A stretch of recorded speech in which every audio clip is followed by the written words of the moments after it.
Dhyan ശ്രീനിവാസിന്റെ detective Ujjwalan. അതെ, നമ്മളങ്ങനെ അത് കണ്ടിരിക്കണം. നമ്മള് രാവിലെ ഷോയ്ക്ക് ഫസ്റ്റ് നമ്മളതാ കണ്ട കേട്ടോ. നമ്മള് നരിവേട്ട രണ്ടാമത് കാണാന്ന് വെച്ച് ഫസ്റ്റ് ധ്യാൻ ശ്രീനിവാസിന്റെ അവിടെ അല്ലേ.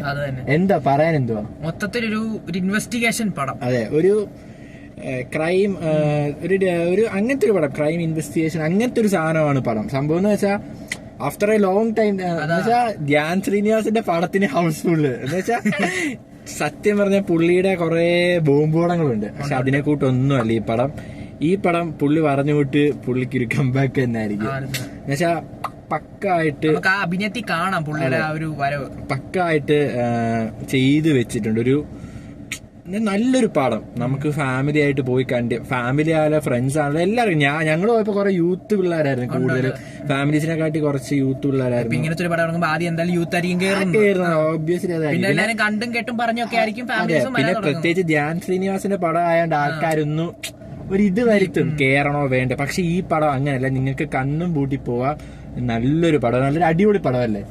സംഭവം എന്ന് വെച്ചാൽ ഒരു നാട്ടിൽ സമാധാനമായിട്ടൊരു നാട്, കഥയല്ല നാട്, അവിടെ വരുന്ന അവിടെ വരുന്ന ക്രൈംസ് അത് അന്വേഷിക്കുന്നു. അങ്ങനത്തെ ഒരു അതാണ് ബേസ്. അത് എല്ലാവർക്കും അറിയാലോ, അതാണ് ആ കഥയുടെ ഒരു ബേസ്. പക്ഷെ ആ കഥ ചെയ്തു വെച്ചേക്കുന്നത് പക്കായിട്ട്. നമുക്ക് സാധാരണ ഈ പടമൊക്കെ കാണുമ്പോൾ ലാഗ് അടിക്കും. പക്ഷെ ഈ പടത്തിനില്ലേ എൻഗേജ് ചെയ്യിപ്പിക്കുന്ന വെച്ചാൽ അതിന്റെ ഓരോ മ്യൂസിക്കും BGMs എന്ന് വെച്ചാൽ നമ്മളെ പിന്നെ അത് കാണാൻ. സാധാരണ നമ്മള് ധ്യാന്റെ ഒക്കെ ഒരു പടം കാണുമ്പോ ഇല്ല നീ തന്നെ അതിന്റെ എന്ന് വെച്ചാൽ നമുക്ക് മടുക്കും സത്യം പറഞ്ഞ. പക്ഷെ ഈ പടം അങ്ങനല്ല, ഇല്ലേ. എന്നുവെച്ചാൽ കറക്റ്റ് എൻഗേജിങ് ആയിട്ട് അവര് എത്ര 2 മണിക്കൂർ എത്ര മിനിറ്റ് എങ്ങാണ്ടുണ്ടെന്ന് തോന്നുന്നു, അത്രയും നേരം നമ്മളെ എൻഗേജ് ആയിട്ട് പടം പിടിച്ചിരുത്തിയിട്ടുണ്ട്. നല്ലൊരു പടം അല്ലേ. പിന്നെ ഇതിനകത്തിലെ ഓരോ ക്യാരക്ടേഴ്സ്, നിനക്ക് ഏറ്റവും ഇഷ്ടപ്പെട്ട ഒരു ക്യാരക്ടർ ഏതാ? എനിക്ക് ഇഷ്ടപ്പെട്ടത് ധ്യാനത്താണ്. ഏറ്റവും പുള്ളിയുടെ അഭിനയം എന്ന് പറഞ്ഞ ഒരു വ്യത്യസ്ത, ബാക്കിയുള്ള സിനിമയിൽ ഒരു വ്യത്യസ്ത നമുക്ക് കണ്ടു കഴിയുമ്പോൾ ഒരു മാറ്റം തോന്നാം. പുള്ളിക്ക് കഥയുടെ ഒരു ഇതുകൂടെ കൊണ്ടല്ല, ഒരു ക്യാരക്ടറിന്റെ ഇത് വെച്ചാണ് പുള്ളി. പിന്നെ എനിക്ക് അതിനകത്തിലെ പോലീസ് മറ്റേ നമ്മുടെ എന്തായിരുന്നു റോണി ഡേവിഡ്, മറ്റേ കണ്ണൂർ സ്കോഡിന്റെ എഴുതിയ ആള്, പുള്ളി ഒരു പോലീസുകാരനായിട്ടാ പുള്ളി. എന്നുവെച്ചാ എനിക്കൊരു കോമഡി ഉണ്ട്, ഒരു ടൈം വരുമ്പോ ഭയങ്കര ഇമോഷനും അതെല്ലാവർക്കും കണക്ട് ആയില്ല. അതൊരു കിടിലൻ സാധനമായിരുന്നു പുള്ളി ചെയ്ത് വെച്ചിരിക്കുന്നത്. അതെ, ഡയറക്ഷൻ ആണെങ്കിലും എന്ന് വെച്ചാൽ ഡയറക്ഷൻ രണ്ടുപേരാ ചെയ്തേക്കുന്നത്. ആരൊക്കെ, രാഹുലും പിന്നെന്തോ ഇന്ദ്രനീൽ ഗോപീഷ്, അങ്ങനെ അവരെന്തോടെ ഡയറക്ട് ചെയ്തേക്കുന്നത് പക്കായിട്ട് ഡയറക്ട് ചെയ്ത് വെച്ചിട്ടുണ്ട്. എന്ന് വെച്ചാൽ ആ ഒരു പ്ലോട്ട് നല്ല വൃത്തിയായിട്ട് ചെയ്ത് വെച്ചിട്ടുണ്ട്. നമുക്ക് ഒരു ലാഗും ഇല്ലാതെ അത്രയും നേരം ഇരുന്ന് കാണാൻ പറ്റുന്ന ഒരു ഐറ്റം അല്ലേ.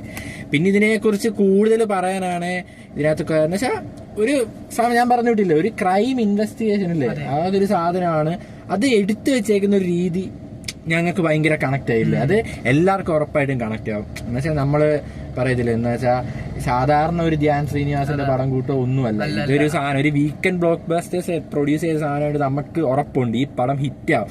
അതുകൊണ്ട് തന്നെ രാവിലെ എത്രയും വരില്ലേ നമ്മുടെ മുന്നിൽ വന്നത്. പിന്നെ സിജു വിൽസൺ അഭിനയിച്ചിട്ടുണ്ട് ഒരു പോലീസുകാരനായിട്ട്, പോലീസല്ല ഒരു സ്ക്വാഡായിട്ട് വരുന്നത്. അത് കുറെ പേര്, കോട്ടയം നസീർ, കുറെ ആ ഒരു ബഞ്ച് ഓഫ് ആൾക്കാരുണ്ട്. അവരെല്ലാം ആക്ടിങ് എന്ന് വെച്ചാൽ നമുക്ക് ചില സിനിമ നമ്മൾ പറയത്തില്ല ഇവരെന്തിനാ ഇങ്ങനെ ഇതിനെ ഓവറായിട്ട് അഭിനയിക്കുന്നു, ഇത്രയും ക്യാരക്ടേഴ്സ് എന്തിനാ അങ്ങനെയൊക്കെ പറയാം. പക്ഷെ ഈ പടത്തിലെ ക്യാരക്ടേഴ്സ് എല്ലാം അതിന് അവൈലബിൾ എന്ന് വെച്ചാൽ അത്രയും വേണ്ട ക്യാരക്ടേഴ്സ് തന്നെ ഒരു ലാഗും ഇല്ലാതെ ചെയ്തിട്ടുണ്ടല്ലേ.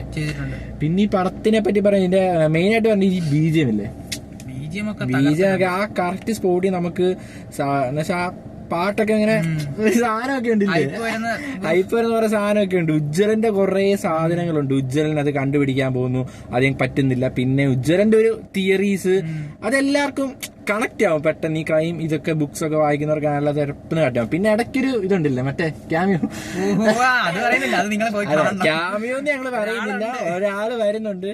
അത് വലിയ ക്യാമയൊന്നും അല്ല, പക്ഷെ പുള്ളി ആ ക്യാരക്ടർ ചെയ്ത് വെച്ചേക്കുന്നത് പുള്ളിക്ക് ചെയ്യാൻ പറ്റും, പുൾ ഓഫ് ചെയ്യാൻ പറ്റുന്ന ഒരു ക്യാരക്ടർ മിക്ക നടന്മാർക്കും പറ്റും. പക്ഷെ ആ ഒരു ഇതി പുള്ളി വരുന്ന ഒരു ടൈം നമ്മൾ പ്രതീക്ഷിക്കത്തില്ലല്ലോ.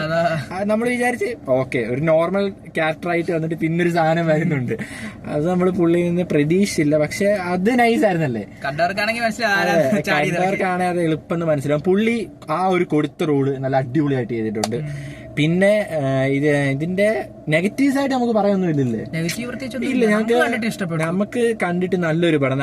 ഒരു ഗുഡ് മൂവിയാണ് ഓവറോൾ സത്യം പറയാൻ നല്ലൊരു. ഞങ്ങൾ നരിവേട്ട ഇനിയും കണ്ടില്ല. ഇനിയും കമ്പയർ ടു ഉജ്ജ്വല നരിവേട്ടാണോ ബെറ്റർ ഞങ്ങൾക്ക് അറിയത്തില്ല. പക്ഷെ ഓവറോൾ ഞങ്ങൾക്ക് ഈ പടം ഭയങ്കരമായിട്ട് ഇഷ്ടപ്പെട്ടു. പിന്നെ ഈ പടത്തിന്റെ ഏറ്റവും അവസാനം ഒരു സാധനം എന്റെ കയ്യില്ലേ, ഈ ഏറ്റവും അവസാനം ഡയറക്ടറിന്റെ പേര് കഴിഞ്ഞ ഒരു മ്യൂസിക് ഒക്കെ അത് കഴിഞ്ഞ ഒരു സാധനം വരുന്നുണ്ട്. അത് നമ്മൾ എന്തുവാന്ന് പറയുന്നില്ല, പക്ഷെ അത് നിങ്ങൾ കണ്ടിട്ടേ പോകുള്ളൂ. അത് അടുത്ത വർഷം ഒരു സീരീസിന്റെ ഒരു ഇത് കൂട്ടാണ് സാധനം. പക്ഷെ നമ്മൾ നിന്ന തിയേറ്ററിൽ അതിന്റെ സൗണ്ട് അങ്ങ് ഓഫ് ആക്കിയില്ലേ. അതിന് സൗണ്ട് ഇല്ലാത്തയാണോ സൗണ്ട് ഓഫ് ആക്കിയാണോ എന്ന് അറിയത്തില്ല. അങ്ങ് ഓഫ് ആക്കി. എനിക്ക് ഞങ്ങൾക്ക് അറിയത്തില്ല. എനിക്കൊന്ന് മിക്കവാറും സൗണ്ട് ഓഫ് ആക്കിയതായിരിക്കും. ആ തിയേറ്ററിൽ അത് ഓഫ് ആക്കി, ഞങ്ങൾക്ക് അറിയത്തില്ല. പക്ഷെ എല്ലാരും ഈ പടം കഴിയുമ്പോ തന്നെ ഒരു കാര്യം എന്ന് പറഞ്ഞാൽ എല്ലാരും ഞങ്ങൾ കണ്ടപ്പോഴും കുറെ പേര് എണ്ണിച്ച് പോയി.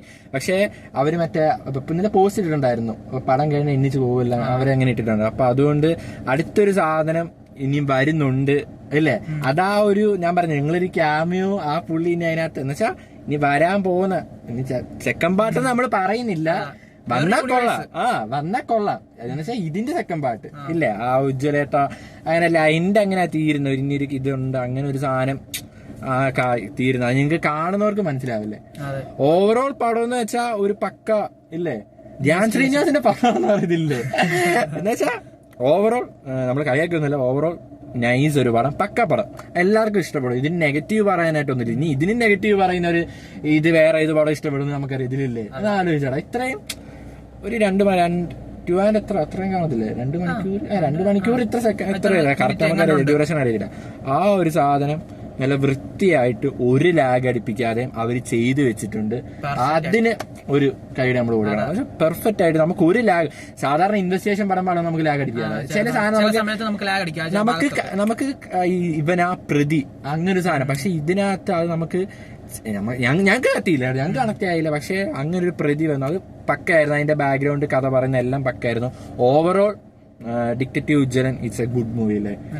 വേറെ എന്തെങ്കിലും പറയാനുണ്ടോ പടത്തെ പറ്റി? എനിക്ക് ശരിക്കും പടം ഇഷ്ടപ്പെട്ടു. പിന്നെ വെറുതെ നമുക്ക് ഇഷ്ടമുണ്ടെങ്കിൽ നമുക്ക് ഇഷ്ടമാണെന്ന് പറയും, കത്തി എന്ന് പറയും നമുക്ക് ഇഷ്ടമാണെന്ന് പറയാം. അല്ലാത്തപ്പോ നമ്മള് നമ്മള് മറ്റേ പ്രിൻസ് ഇട്ടപ്പോ തന്നെ അതിന്റെ അടിയിൽ കുറെ കമന്റ് ഇടും, ഞങ്ങൾ ഇങ്ങനെ പൈസ വാങ്ങിച്ചിട്ടുണ്ട്. നമുക്ക് അതിന്റെ ആവശ്യമില്ല. അവര് ഞങ്ങൾക്ക് എന്തിനു പൈസ തരുന്നില്ല, ഞങ്ങൾക്ക് അതിന്റെ ആവശ്യമില്ല. ഞങ്ങള് ഒരു പടം പോയി കണ്ടു, ഞങ്ങളുടെ അഭിപ്രായം പറയുന്നത്. നിങ്ങളെ കാണാൻ നിങ്ങൾക്ക് ഇഷ്ടമുണ്ടായ ആ പടം പോയി കാണുക. കാണുന്നവർക്ക് വേറെ അഭിപ്രായം, പലർക്കും ഇഷ്ടപ്പെടാതിരിക്കാം. അങ്ങനെയൊക്കെ എന്തായാലും ഞങ്ങളുടെ അഭിപ്രായമാണ് പറഞ്ഞത്. അപ്പൊ ഡിറ്റക്റ്റീവ് ഉജ്ജ്വലൻ ഞങ്ങളൊരു 10 എത്ര കൊടുക്കും? നമ്മള് 10 8.5 അങ്ങനെയാ. പക്ഷെ പക്ക പടം കേട്ടോ. ബാക്കി 2% ഇല്ലെന്ന് പറഞ്ഞ് നിങ്ങൾ കാണാതിരിക്കല്ലേ. പക്ക കംപ്ലീറ്റ്ലി ഒരു nice investigation movie. Dhyan Sreenivasan prince ഹിറ്റായി, പുള്ളി ഈ പടം ഹിറ്റായി. ഇനിയും താഴോട്ട് പോവാതിരിക്കട്ടെ.